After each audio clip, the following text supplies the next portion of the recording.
Монгол улсын засгийн газар хүнс хөдөө аж ахуйн хөнгөн үйлдвэрийн яам, малчид фермерийн аж ахуй эрхлэгч та бүхэндээ зориулан сүүний үйлдвэрийн гол түүхийд болох техникийн шаардлагад нийцсэн түүхийн сүүний нийлүүлэлтийг өвлийн үйлдвэрлэлд нэмэгдүүлэх зорилгоор хүнс хөдөө аж ахуй хөнгөн үйлдвэрийн яамнаас 1 литр сүү 500 төгрөгийн мөнгөн урамшуул олгох журам боловсруулан батлуулсан.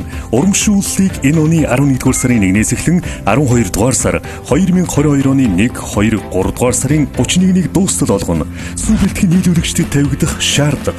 Үндэсний статистикийн хорооны 2020 оны мал тоолгын дүнгээр баталгаажсан байх. Мал эмнэлгийн нэгдсэн санд, татврын нэгдсэн санд бүртгэлтэй байх. Стандартад нийцсэн сүү бэлтгэх, сүүний үйлдвэртэй 1 жилийн туршид бүтээгдэхүүнээ нийлүүлэх гэрээг хийсэн байх.